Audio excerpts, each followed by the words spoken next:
right, I'd like to call the meeting order. Please stand for the Pledge of Allegiance. I pledge allegiance to the flag of the United States of America and to the republic for which it stands, one nation, under God, indivisible, with liberty and justice for all.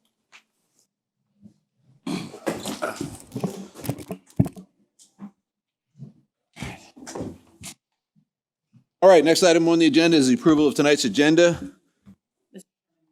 To make an amendment to the agenda, please. All right, so there's a request to amend the agenda for tonight's meeting. Is there a second? Second. Okay. And this is for the inclusion of the resolution BO. All right. Any questions? If not, I will add that to our new business. I have another item, Mr. President, to add to the agenda. The appointment of Vanessa Albin to the Parks and Recs Committee. All right, unless there's any concern with that, I will add that item to the appointments section of the posted agenda. Any other changes to the agenda? Seeing none, I'll call a question. All those in favor of authorizing and approving the amended agenda, please say aye. Aye. Any opposed? All right, the agenda is amended. Next item on the agenda is the approval of minutes from the November 2nd meeting. I'll entertain a motion to accept the minutes as presented. Is So moved. there a second? Any questions? Comments? Seeing none, I'll call the question. All those in favor of accepting the minutes from the November 2nd regular meeting, please say aye. Aye. Any opposed? Motion carries. Next item on the agenda is President's Remarks. I only have one real quick one, and that was just a reminder for the folks that who couldn't attend last night. There was a town hall meeting for Comcast. That information is loaded on the website. The meeting was recorded. There's a lot of good information, a lot of back and forth. A lot of folks from Ocean Pines had some good questions and answers. So if you're interested, that information is out there, and we will continue to move forward and provide information as that project progresses. Next item on the agenda, GM report. John. Thank you, Doug. Okay, so first slide, we'll talk about all the projects, initiatives that we have for this year. And just want to go through as far as where we are and the estimated cost as well as the spend year to date and as far as the status.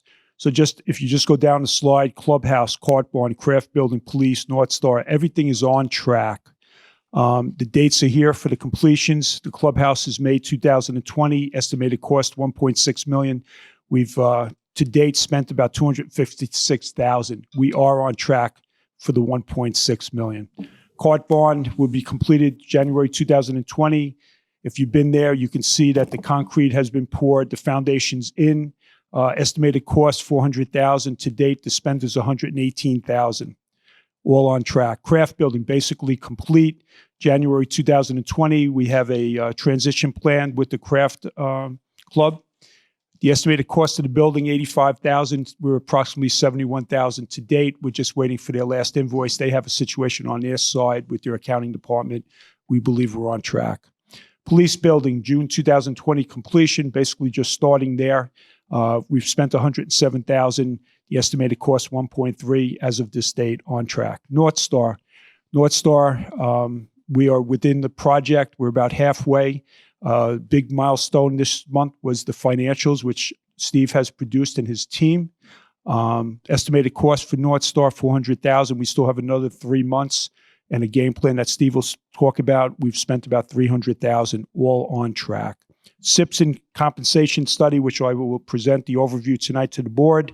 It's already been presented to B&F. The estimated cost was $50,000. We came in around $52,000, $53,000. Budget fiscal year 2020, 2021 on track, actually a little ahead of schedule. We are committed to handing over the binders and the proposed draft budget to B&F and the board December 23rd. Turn the page. Okay, I mentioned I would talk about the compensation study tonight. It is completed. Just a high-level overview. The scope of study was approximately 215 employees, non-seasonal, seasonal, and police. I just want to emphasize that this was an objective, data-driven, independent study by Simpson. In order to do this and to do it right, we updated the job descriptions, the organizational chart. We did get feedback and recommendations from that, or I did from Simpson.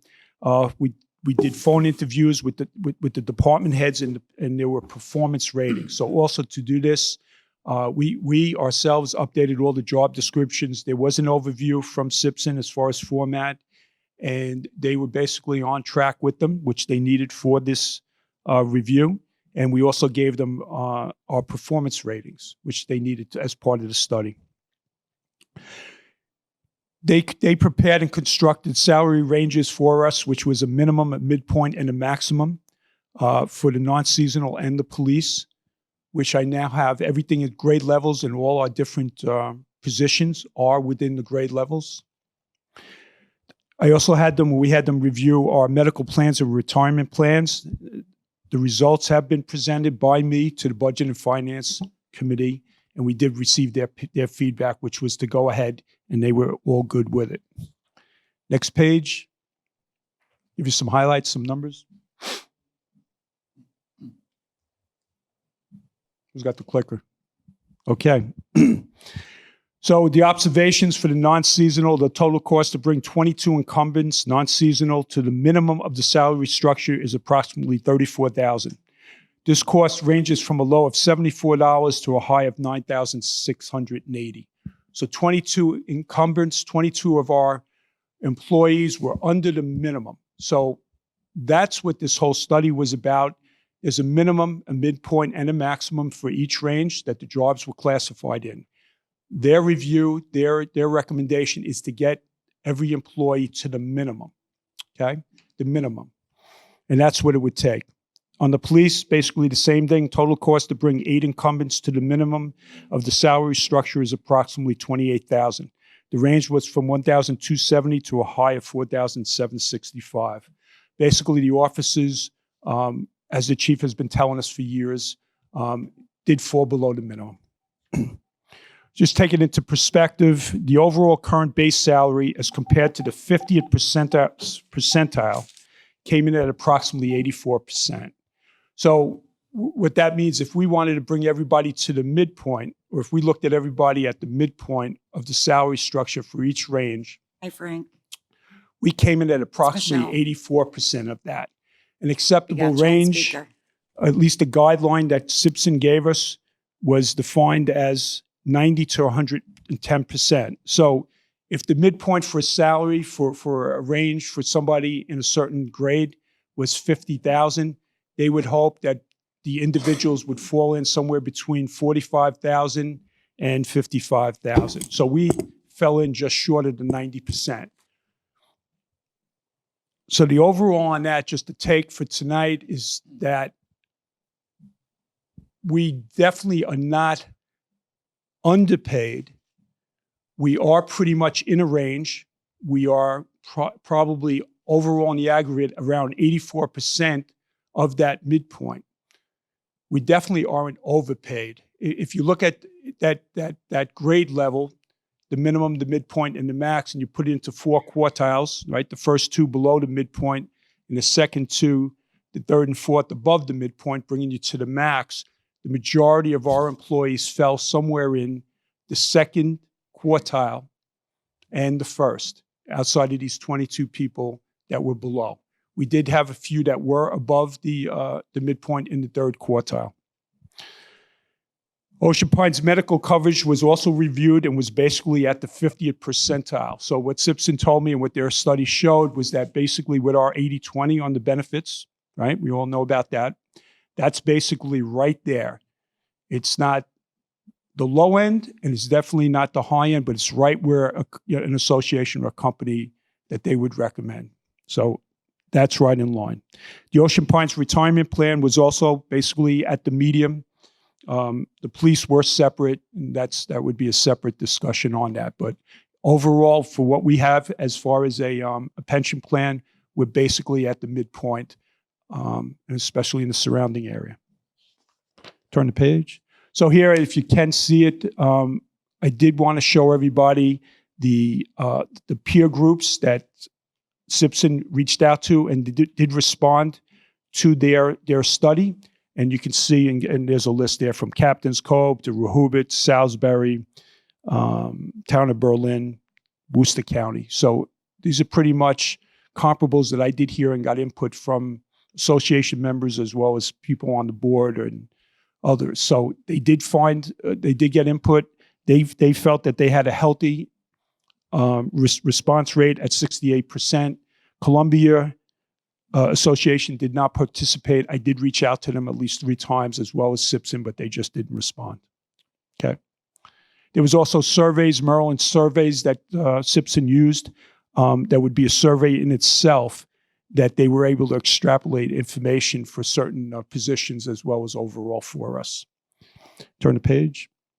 Okay, so here, this is the Ocean Pines dashboard. This is a part of all the presentations.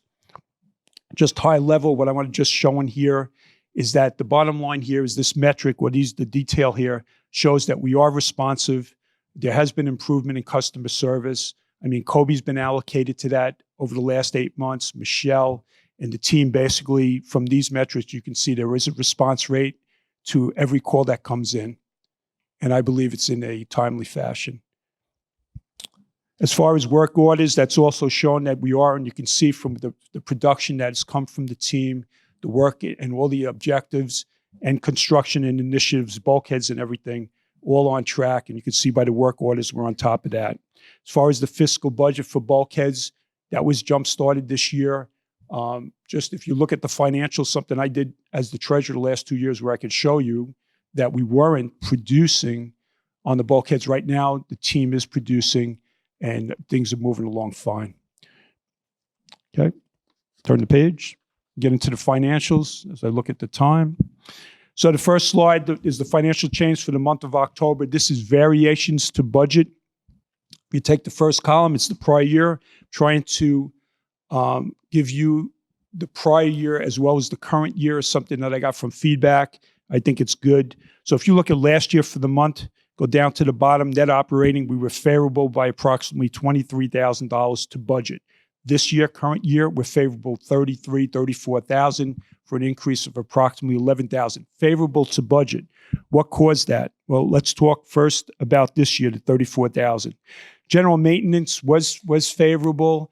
A part of that is timing. We are working on the maintenance on that in our plan over the next several months. So some of this will be timing. Public Works had vacancies and they had some favorability, approximately $25,000. Aquatics had some timing on their swim team revenue, $10,000. Golf had some negative variance for the operations in the sense of we have a lot going on down there, as well as general admin for legal and contract services. Bottom line, $34,000 favorable. If you look at last year, one of the main reasons why we have the increase of the $11,000 is the margins for food and beverage, as well as you can see there. Last year, we had a new capital spend of approximately $6,000. This year, we did not. So that's a big part of it. Okay, so that gives you the month. Turn the page. The second one is the year-to-date for 6 months. Again, variations to budget. On this slide, you can see a number that's already been out in the papers and everywhere else where we're favorable to budget of $551,000. I will get into that in the next 2 slides into the detail. Keep in mind the next 6 months, we do utilize cash. We don't have the revenue coming in that we normally do, so this number will come down. We do have an estimate. Steve and I feel comfortable saying that we definitely will be favorable to budget for the year. 6 months use of cash, favorable balance, budget. Okay, turn the page. All right, so here's your detail to that approximately $550,000 worth of favorability this year versus the $120,000 last year. Let's start off with the amenities first. Right off the bat, the yacht club, definitely doing very well. You can see even better than last year, the $180,000. Again, this is favorable to budget. The $66,000 favorable or increase from the prior year, mostly revenue and margins. The margins constantly getting better, and obviously the revenue, and they are doing very well. But there also are other pieces as I get to the $551,000. The beach parking's on track. Beach club, favorable $14,000 from prior year. The weather was better this year, as well as recognized by Ron Fisher. And the marinas coming in at approximately $18,000, $19,000 favorable over the prior year. Again, weather was mostly pointed out. Golf off maintenance, we did have a situation where We did have to go out and get some contract services. We were shorthanded for medical reasons, so there was a cost there, and some operational costs were a little unfavorable there, about $4,000. Turns Grill, favorable, $13,000. I can only chuckle on that, but I have to tell you, based upon that, I got to compliment the team and everybody down there. We thought we'd actually lose money with Turns Grill, so compliments to the team. Racket Sports, basically flat. Aquatics, doing a lot better than last year, even though you're seeing some bracketed numbers here. Keep in mind that they do make money. This is variance to budget. Just looking at this year, we did have some situation with the utilities where the utilities were coming in higher than budget. Right now, I can tell you in this past month, the team down there, Colby, Kathleen, everybody, Steve, mate, we're on it, Eddie, and it's turned around and we seem to be functioning well with the utilities. Keep in mind there was a change with some beach parking last year, and that's why that had that big variance to budget of $69,000. Where after the budget was made, there was a change with the beach parking. You'll see last year you saw some favorability in beach parking, but Aquatics there was unfavorable. Colby did point that out to everybody last year, so we did know about it. Okay, turn the page. That takes care of the amenities. Let's go Rec and Parks. Rec and Parks, favorable. They have been doing a great job there, scrubbing expenses. We go through everything. They have rolled up their sleeves. They have participated. If we did have some openings, Debbie and everybody else did everything possible to cover that. Thus, we had some savings. Obviously, going forward, once we fill the position, we won't have as much. But there are special events that I want to point out that whole team there are doing a lot favorable to budget. Fire, EMS, police, basically there were open positions last year on the police that this year there is not. But basically, overall, I can tell you, as we look at for 12 months, they pretty much both will be on track to budget. So I'm going to say some of that is timing. Public Works, General Maintenance, CPI, there is favoring there. I did mention before there is some timing on the maintenance. We do have a maintenance plan. We are reviewing it, and we're working on that. There probably will be some favorability because of all the construction and everything else going on, and we may have to push some of the maintenance especially on the admin building into the next year. Finance membership, favorable. I know that they've managed the overtime real well, and they definitely scrubbing all expenses. The new capital, we just didn't spend any this year. Last year, we did have some goggles and some nighttime vision stuff. So overall, you can see with the 551 again, but I can tell you on a forecasted to the proposed budget, probably I would say we'd probably come in at 70% of that. I'm looking at my controller. But, we are working on that. Okay, that's it. Steve? Okay, thanks, John. I'll try to keep things moving here. So I just wanted to touch on the two initiatives that I started talking about back at the October meeting. And, of course, the first big project that we have going on is this Northstar software implementation and the conversion from Lanza. Last time when I talked in October, we were pretty much hot and heavy with the training aspect. All the OPA employees were in intensive training with the Northstar consulting team. Since then, we've gone live. So we've gone live in admin, rec, sports core, as well as public works. And we were live in all those different places throughout the association by October 14th. Basically, as John mentioned, we were able to close the financials a little bit late. Appreciate the patience. We were able to get those out before Thanksgiving, produce them in the new system. So we are happy with that result. Working through definitely open items, a lot of different things that we need to address going forward. So the work's not done. We have a lot of other pieces to phase in. I mentioned last time that we have the yacht club training that's scheduled in January. The website, I was in a meeting with Josh and the marketing team yesterday. That should be coming out here in shortly in the next few weeks. And then the plan is to put food and beverage. The yacht club's going to be the big monster in terms of going live with them in February. Then we'd look to do the marina in the March timeframe for their April 1st opening, and then finish up with the pools and the beach club prior to Memorial Day.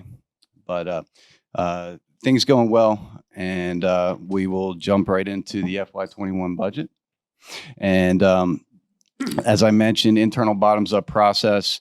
There's been a lot of collaboration. All the budget managers and the department heads have been involved in the process. It's been vetted through the GM as well as the finance department. We're working to, as John mentioned, roll up the current year forecast. So we're looking at that forecast, analyzing it versus the budget for savings opportunities, looking at other areas where we need to add additional expenditures and such. I guess one other thing to note that I put on there, that we have the depreciation, the interest, the reserve balances. We're working through the reserve balances to come out with a recommendation on the reserve spending and the balances in each of those for the budget. So going to go ahead and wrap it up, and we'll have it out by, as John said, by the 23rd. That's a commitment.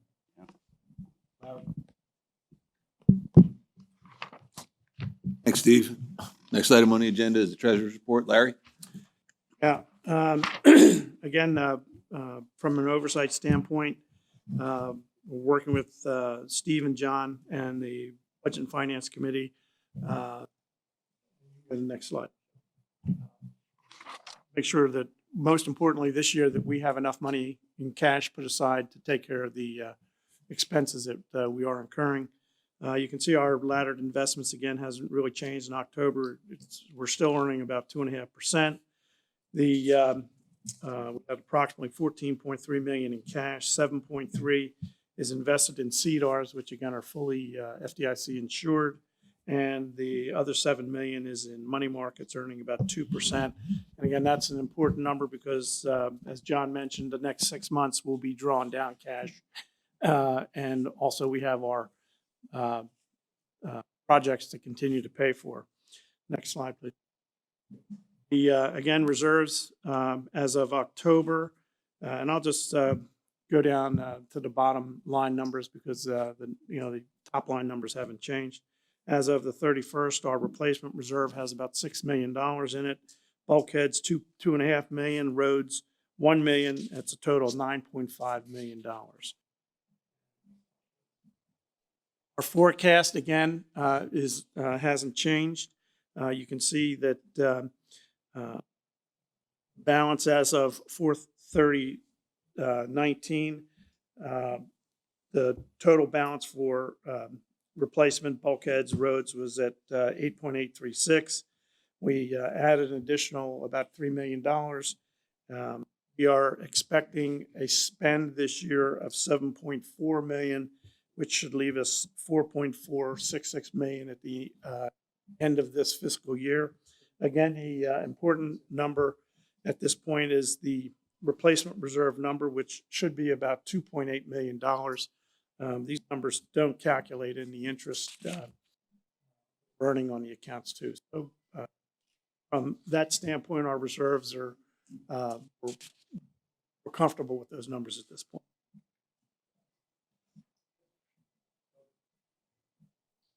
All right, thank you, Larry. Next item on the agenda is public comments. As with public comments, if you want to make a public comment, please state your name and address, and the floor is now open for public comments. I'll be first tonight. Good evening, Nate Dowdy, 67 Bird Nest Drive. I have a few comments and a question or two that I'd like to ask. First of all, I applaud the financial results for the year, or what are projected to be the year's results, with due credit and recognition of Matt Ort, because obviously without their performance down there, well, at the yacht club and the beach club, it might look a little different, still positive. I also applaud the decision to build a more modest golf clubhouse. I know that's not necessarily 100% agreement in the community, but I think it was the right decision. I was down there, from where I could see a lot of good progress going on. And I'm hopeful that it'll be an asset to the golfing public as well as to the community. I appreciate the focus on maintenance, and particularly the paving to the north entrance was included in the recent paving project. I would ask, John, that one thing that I think that can be done will cost very little and will take very little time as well is at various spots on the parkway to either side, and particularly at the intersections, there are major potholes.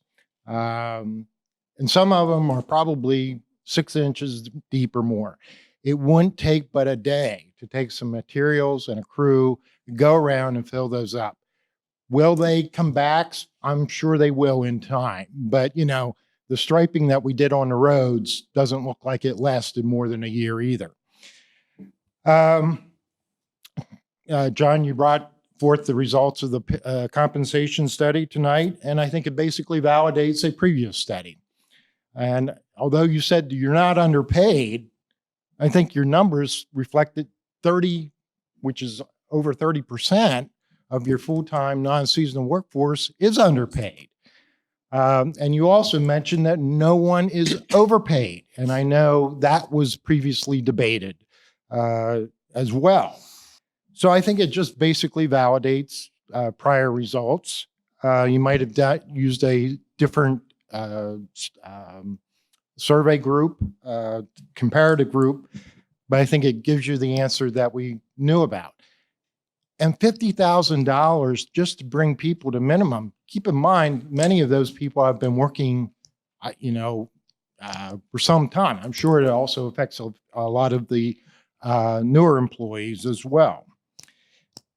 On benefits, can you answer a question can I assume that the employee contributions were also taken into consideration on the 50th percentile in the healthcare? Yeah, Simpson understands how 401k works, and yes. Okay. Well, on the healthcare, can I also assume that no one is getting free family healthcare anymore? Free family healthcare. Just help me out on that. That no one's correct. They're paying at least 80-20. Well, yeah, but there's also an employee contribution, correct, payroll deduction. Yeah, correct. At one That's point, the 20. not too long ago, there was a group of people getting free healthcare. They will get 80-20 now. Yeah, so I understand. So when I say 80-20, they're paying 20%. So let's say I was somebody in that group where you're mentioning, and I do understand what you're saying. At one time, let's just say, as an example, myself, whereas I would have been getting 100% medical, now I'm paying at least 20% of it. Okay. Yeah. Thank you for clarifying that. Incidentally, as of I know you're talking about a general manager contract tonight, but as of a day or two ago, the OPA website still has a recruiting ad for general manager. Now, what I also want to talk about, and I apologize to the 3 board members that are new. I apologize to the audience too, because I have had to bring this to the board's attention multiple times. But apparently, 11 months ago, 4 members of this board voted to terminate my employment for politically motivated reasons. Point of order.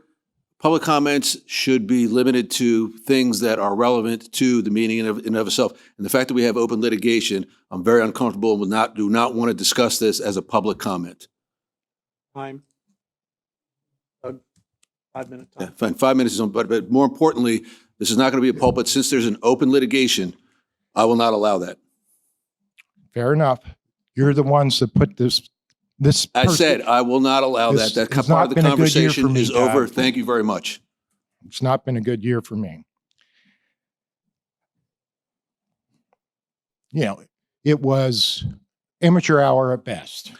Excuse me. No, you've now forfeited your time for public comments. Public comments are dealt with in a very courteous and professional manner. You've exhibited the fact that you can't do that. You are now finished. Okay, Thank you for your time. I want to talk about a professional. Thank you for your time Doug, up to this point. Allow me one more comment. No, I will not. You have exceeded a former board member. Excuse me. That I've made a cursed me decision. out at the end of the last month's meeting. If you can't If you can't no, exhibit proper Doug. decorum, I'm going to ask you to leave the meeting. No, you had a former board member that Excuse cursed me. me We out. are not Point of talking. order, Doug. Okay. I'm not going to sit Doug. here and argue with you. Your time is up. I- Please sit down. I'm not sure. In a it very was that. professional and courteous manner, I'm asking you to please sit down. You forfeited your time. You should respond when I ask for Is there any more public comments? an inquiry when Excuse people me. curse me out. Excuse me. I do not This is not appreciate the- that. That was right after a Mr. board Dowdy, meeting, Doug. I don't know what else I need to say to you, but I'm not going to sit here and debate and You should- argue with you. you Your should- time is up. You should Any respond other when public I. comments? Excuse me, are there any other You public should comments? respond when I ask a question about. Excuse me, any other public comments? Seeing none? Otherwise, we have to go over and get the police to come over here and move you. I'm just saying, because it's your comments are over. Tom, Please. would somebody I respond to understand- me? No, we'll respond to you after the meeting. Thank you. Any other public comments? Seeing none, I'll close the floor for public comments. Next item on the agenda are capital expenses. Just give me a second. First one is the golf. John? Yes. Top dresser and pro gator? Yep. Sorry. Hold on. Okay. Okay, so the first one, Dakota 410 turf tender, top dresser, and John Deere Pro Gator. It's in the budget for 2019, 2020. I am requesting authorization to go forward with purchase of staff recommendation from Finch Services for $31,444.90 for this top dresser. Just want to point out there was damage done to some greens this year caused by the current vehicle. The current vehicle needs constant maintenance, is very old, and does need to be replaced. I entertain a motion to accept the capital purchase request for the golf top dresser pro gator. So moved. Your second? Discussion. And this is a replacement? Yes. Yes. And it's in the budget. Other discussion? Seeing none, I'll call the question. All those in favor of approving the capital purchase request for the golf top dresser pro gator, say aye. Aye. Any opposed? Aye.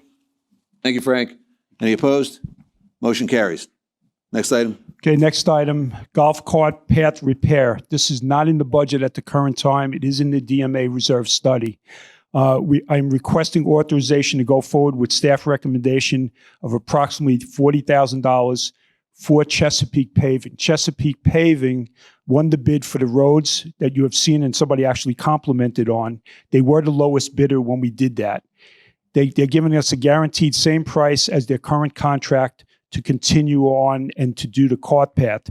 They will do it if weather permitting. So we do have the three bids that we received when they first did. Chesapeake came in and won on the roads.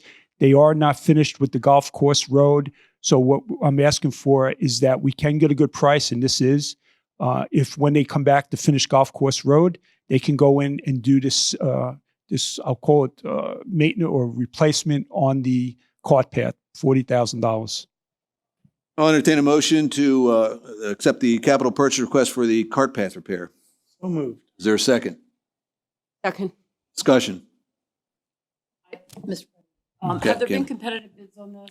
Well, that's what I mentioned. What we did was we took Chesapeake, who does the roads paving, is willing to go in there and do this to continue when they do golf course road at the same price that they charged us. And you can see on the bottom that they were out of the three, the asphalt cost, which is the key price, they were the lowest bidder. So that's what we went with. We're just extending a little bit. It's a small job.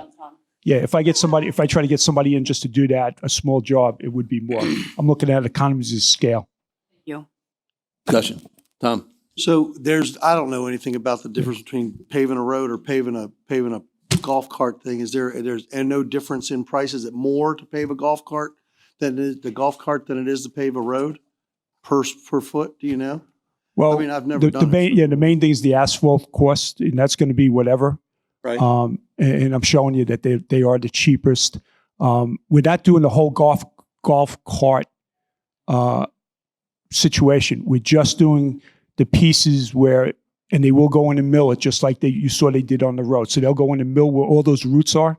Well, that's what I was going to ask you. Yeah. Are they going to get rid of? They're going to actually dig the roots out, Correct. and make sure all of that is gone prior to them. Correct. And they'll be able to seamlessly put that with the rest of the path. I am not asking for the entire path. The entire path would be somewhere around $200,000. This is having taken its toll on the golf carts. So if we don't do it, I can tell you this: the golf carts, and you can see it if you're using them. it's affecting the golf carts. It'll cost us more in maintenance. Other discussion? Larry? John and I did discuss this a little bit, and my question was, I know he's only asking to do the spot repair work, but my question is, should we just go ahead and bite the bullet and redo the whole course, the entire cart path for the course? Now, there are areas that are in pretty good shape, but sooner or later, it's all going to have to be done. I think it's an area to discuss anyway.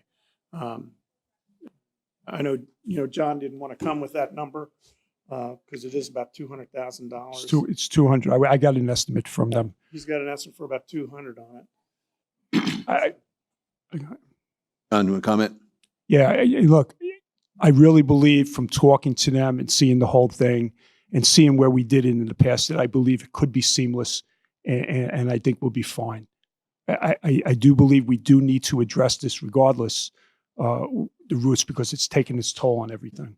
I don't believe at this time that we need to do the entire thing. I really don't.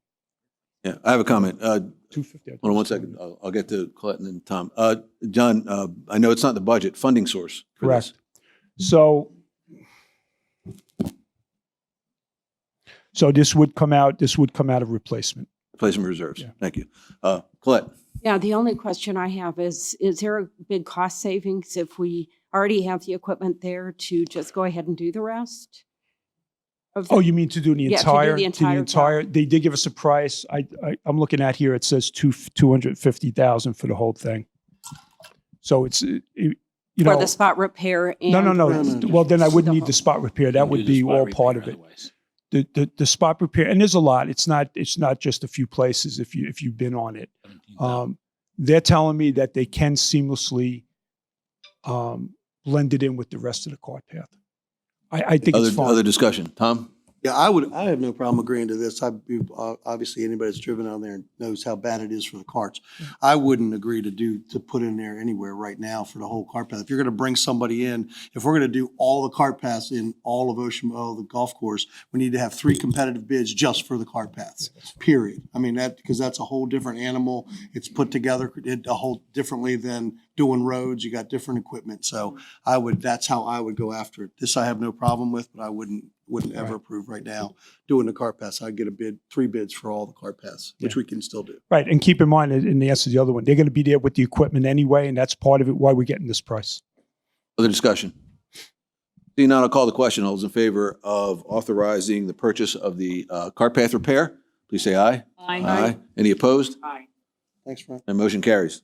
Okay, Next item on the agenda, couple more. the aquatics. Yep, aquatics. Splash pad replacement. Yep, Rubaroc. Just give me a second. The Rubaroc is not in the current budget. We know about this. I believe we had to do it at the sports court pool. There is a situation with it, what we have now breaking down. So I am requesting authorization to go forward in 2019-20 with a staff recommendation of $31,805 from Rubaroc. The area around Mumford's and the splash pad, its swimming racket, have started to break apart, causing tripping hazards. The health department has told us we need to repair prior to opening summer of 2020. So it's mandated that we must do this. This is not currently budgeted, but in order to get this done by the spring, we do need to have a deposit with this company to get it done. The other half I'll put into the budget for 2021. I'll entertain a motion to accept the capital purchase request for the swimming pool splash pad replacement. Moved. For second. Second. Discussion. John, is there any warranty? I mean, we just put the stuff in, what was it, 3 years ago at the swim and racket? Yeah. Had to completely rebuild that, put in new concrete and the Rubaroc on top? So we did go. We went through this with the sports court pool. There was a situation that the board reviewed, and we all did. And I know I asked the same question. I went back and checked. We did have this situation where this company now, Rubaroc, that'll come in. They will warranty it. As apparently with what happened in the past, just like sports court pool, we couldn't get them to do it. If anybody remembers what happened at sports court. Right. I mean, I do remember. That's why I was asking. Yeah, it was a different company. It was a different company. Rubaroc will do it right and will warranty it. The other company, nowhere to. And we Other went to discussion? Sports Corp.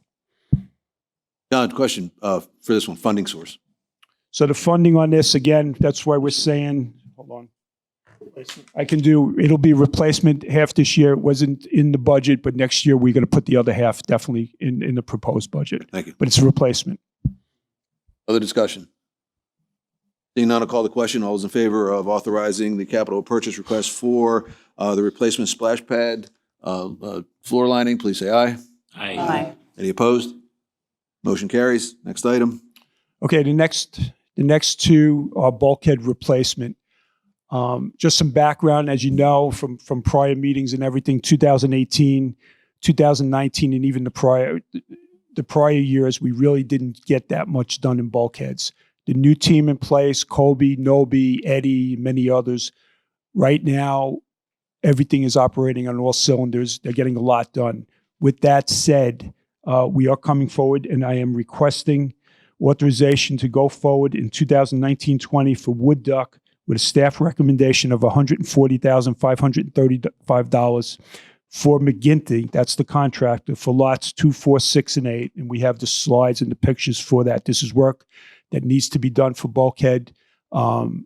We got 2 bids, McGinty and Fish and Marine.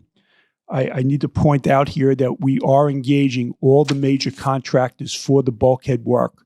These were the 2 that were able to bid on it. The other 2 are doing other work for us.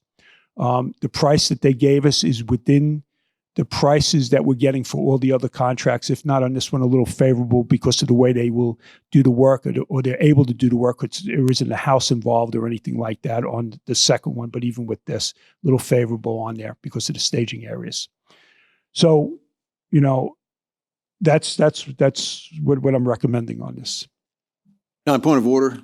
We've got 2 items listed here for bulkhead. Right, I have 2 separate ones. All right, so we're gonna treat them one at a time. Yeah. Okay. Yes. So I'll entertain a motion to for the capital purchase request for the bulkhead work done at Wood Duck 2 Mallard Drive West. Is there a second? Discussion. Larry. John, is this is in additional to the 700,000 we're spending? Correct. Okay, so we'll be looking at another, if we combine these 2 projects, and I'm going to talk the combined numbers, we're talking about another 400. 5.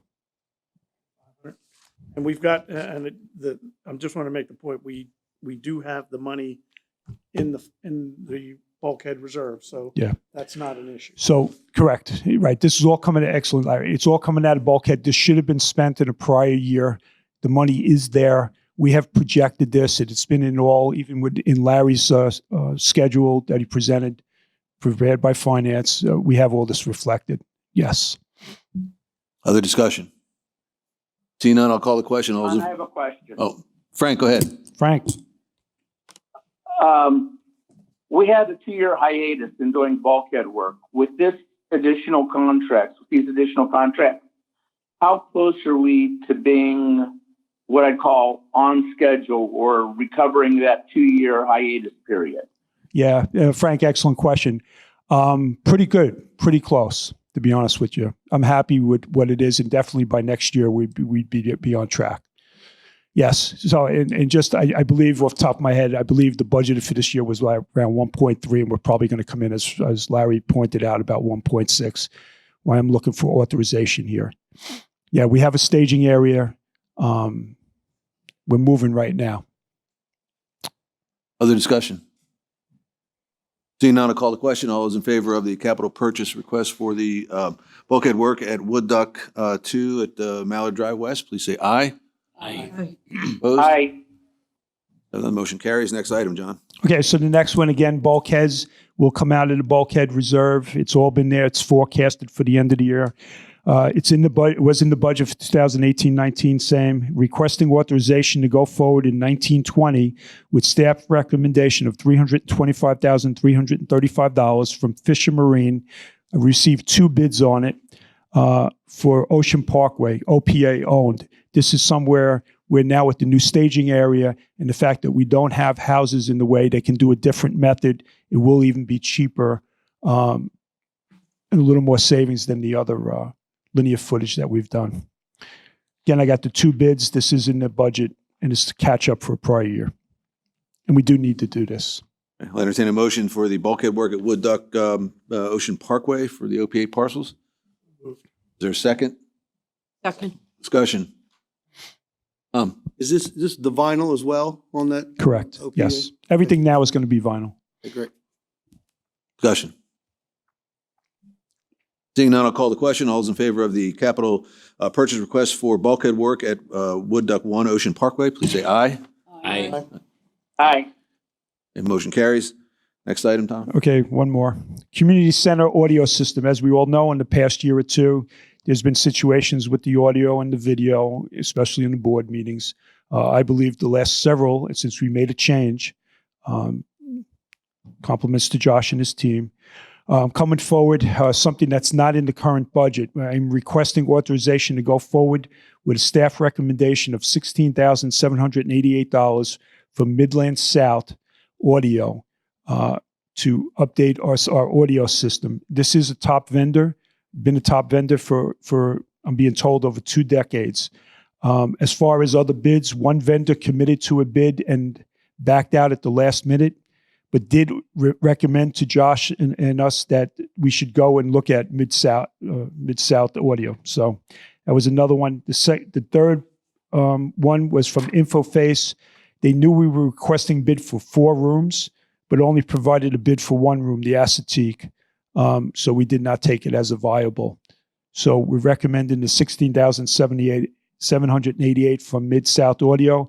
Also want to point out that with this change from an operational standpoint, we are estimating approximately, look for a nod there, $17,000 in savings on an operational standpoint going with this equipment that we need here.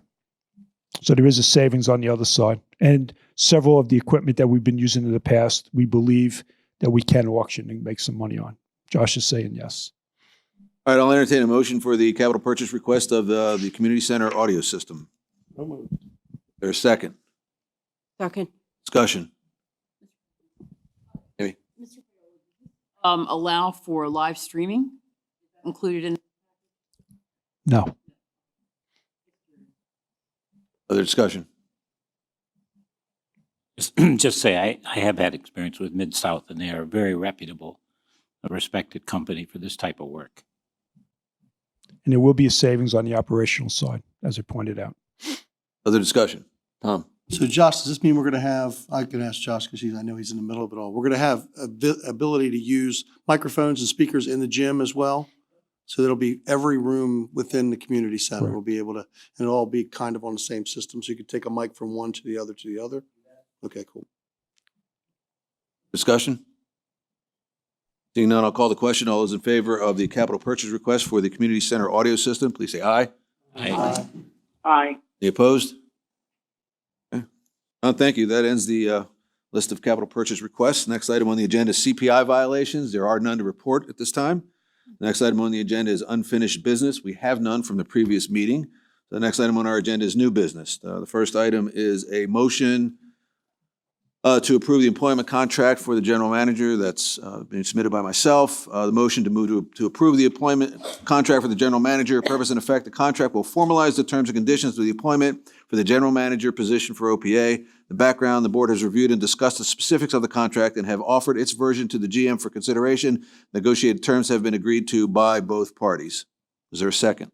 Second. Discussion. Seeing none, I'll call the question. All those in favor of approving the employment contract for the general manager, please say aye. Aye. Aye. Any opposed? Motion carries 7-0. Thank you. Next item on the agenda is a proposal for a topic for discussion of the orientation of new advisory committee chair liaisons. Colette. Yes, the topic is orientation to new advisory committee chairs and liaisons. Concise statement to determine need for and scope of an annual orientation to new advisory committee chairs and liaisons. Background: in the Executive Council meeting on November 6, 2019, there was discussion regarding inconsistencies in understanding of procedures for advisory committees related to communication with each other, OPA staff, and OPA contractors.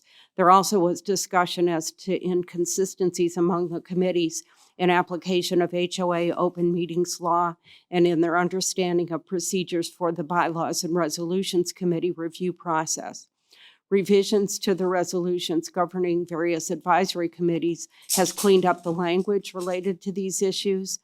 The Communications Advisory Committee has recommended that they lead a work group to develop content for orienting new chairs and board liaisons each year so as to prevent breakdown or confusion in processes for the work of the advisory committees. The Communications Advisory Committee seeks board approval for this concept and invite board direction for this effort if approved. So given that this item was listed on the agenda as a discussion, I will open the floor for discussion amongst the board. Amy. I think this is a very, very important motion a very important discussion point that we're having. As a new board member, I believe that we had a good orientation. I mean, I felt that I walked away from that fairly comfortable with what the expectations were going to be. I believe that I could have hit colleagues, but I could have hit the ground running if there was a more comprehensive orientation.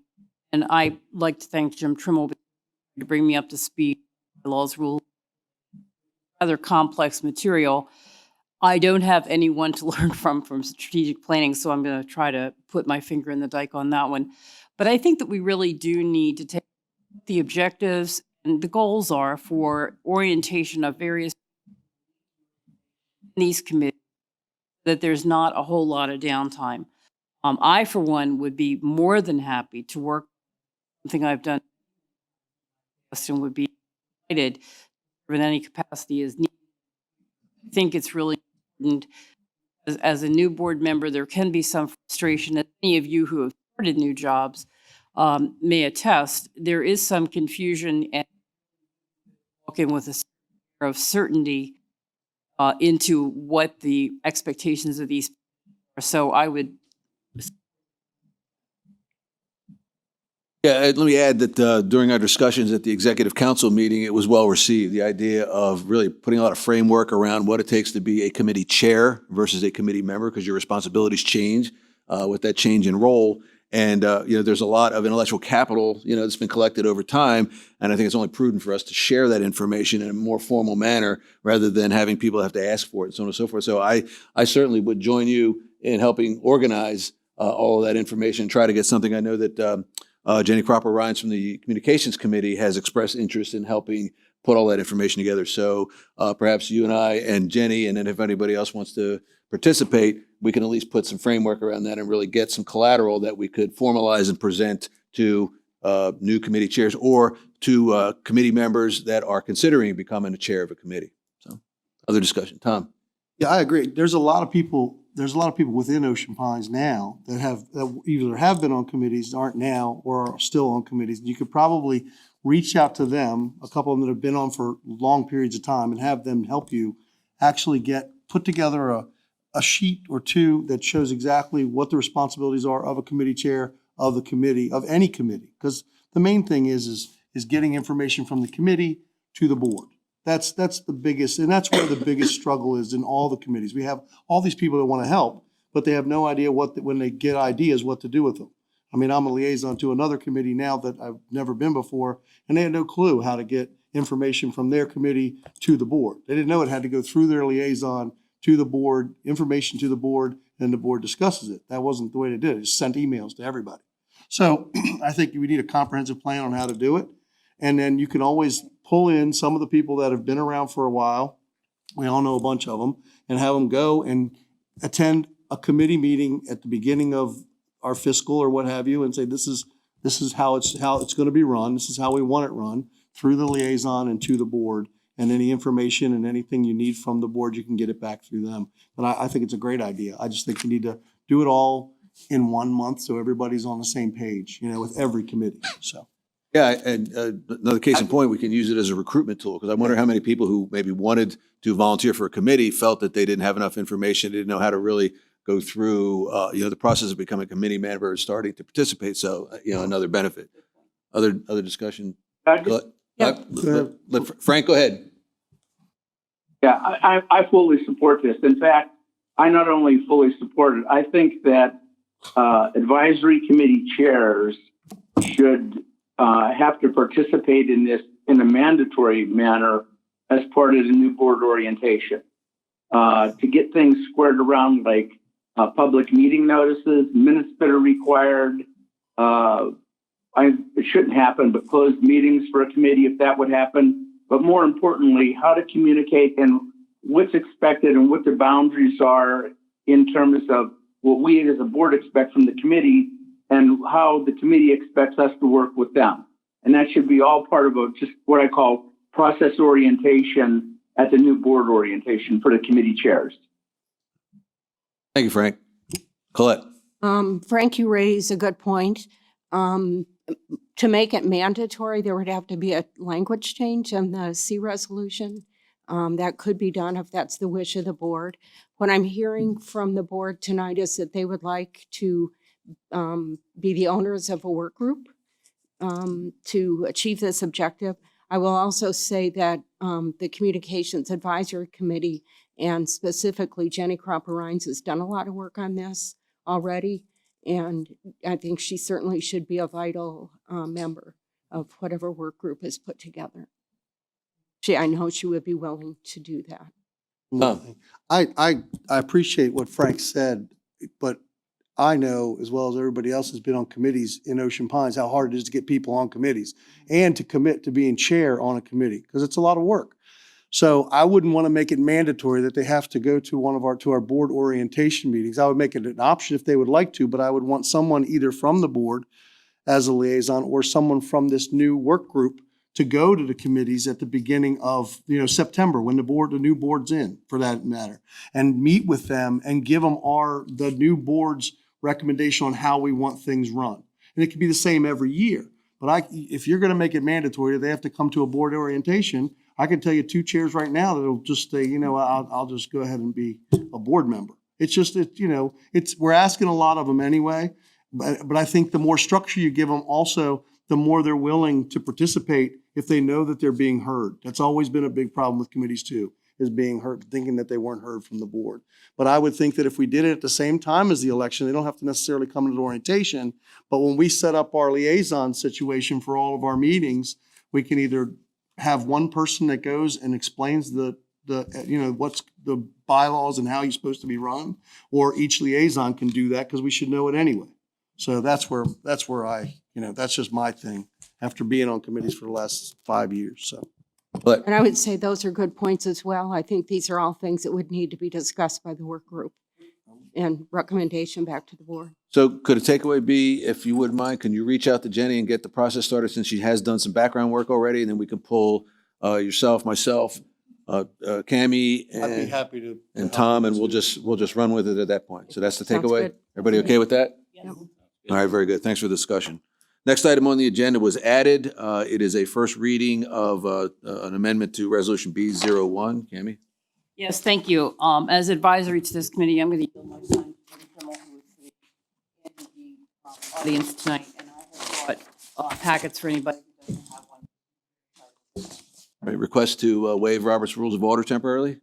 So moved. Those in favor? Aye. All right, consider Robert's Rules Aye. of Order waived. Jim, thank you. I'm Jim Trumbull, the Chair of the Bylaws and Resolutions Advisory Committee. What you have before you is an amendment to Resolution B01 in an attachment form. Excuse me. That attachment provides guidance in the preparation and processing of amendments to resolutions in the Book of Resolutions. The initial Book of Resolutions was established basically through the Bylaws and Resolutions Advisory Committee. Virtually everything came through the committee, starting back in 2009, and resulted in what we now have as the Book of Resolutions. So there was no particular emphasis given to the process of getting from the thought, the idea behind a resolution or eventually an amendment to a resolution, because the committee had full control of it. Now that's changed. We're up into a situation where we're in a maintenance mode. We have changed circumstances that develop for various reasons. There has to be, or appears to be, a need to change or amend a resolution. In particular, more recently, you've seen the amendment to Resolution S03, which added the new capital provision reserve account to the resolution. And ongoing now, you have the M01 compliance resolution. It's under review because it appears to be a need to change policy and operations in the compliance area of our association. Over a year ago, the committee began to see what we felt was an uneven, disorganized, confused process of getting a resolution amendment started through to the complete end and approval. And over the last year, we worked on developing a guidance. And that guidance is what you see in the attachment proposed for B01. In the initial thinking, we were going to develop perhaps a pamphlet to distribute to the board members, the staff, committees, and any other parties that may be the ones who initiate or who desire to bring about a change to a resolution. But that evolved into making a more formal part of the book of resolutions in the B01 resolution, which in fact is entitled Book of Resolutions. The appearance of a need to have such guidance was universal throughout the committee. All of us on the committee agreed that it wasn't working right. And what you see in the attachment, each and every member of the committee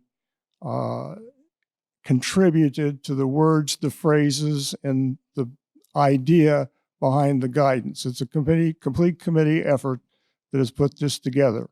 That's the background. That's the reason why you have this proposed attachment, which provides, again, guidance for how to amend one of the resolutions in the Book of Resolutions. Is there any questions that I can answer? Jimmy, I have one question. So in essence, the bulk of B01 remains. What the intent here is to add this resolution amendment procedure. That's correct. Okay, so that's where the crux of everything is. Yeah, everything is in the attachment. Oh, right. And Okay. and again, I didn't mention this, but this attachment is a part of our annual report. So if you've read our annual report, you will have seen the attachments, the same document, identical document. Questions for Jim? Note of thanks to Jim, who keeps this committee on task and moving forward and does a wonderful job. So thank you, Jim. It's committee effort, please. Jim, thank you. I'd like to move to reinstate Robert's rules. Moved. Okay, any second? Okay. Any questions? If not, consider Robert's rules reinstated. Point of order, I made a parliamentary procedure error. We technically didn't second the motion for a first reading. So for the record, I'd like to go back and ask if there is a second to accept the motion made by Director Rogers for the reading. I will second it. Okay, thank you. Don't want to get caught. You jumped in our haste to make sure we got Jim, who is the fountain of information. I forgot my parliamentary procedure and I stand corrected. So again, the motion as a stand is to accept this as a first reading. No action needs to be taken. I'll just call the question on accepting the discussion that we've had so far to represent the first reading of amendments to B01. All those in favor? Aye. Aye. All right. Aye. Okay, thank you. All right, that ends that new business. The only other items we have now are appointments. There are two, Donna Hickey, Susan Holt, and one was added as part of the change, the amendment to the agenda. It's Vanessa Albin, who is going to be first term on Recreation and Parks. Unless anybody has any aversion to it, I'd like to consider accepting all three appointments at once. So moved. Is there a second? Second. Any discussion on any one of these Volunteers? Seeing none, I'll call the question. All those in favor of the three appointments, Donna Hickey for third-term club, Susan Holt for first-term rec and parks, and Vanessa Albin for first-term rec and parks, please say aye. Aye. Any opposed? Motion carries. I'll entertain a motion for adjournment. So moved. For second? Second. Maryland's up 14-3. Aye. Thanks, everyone.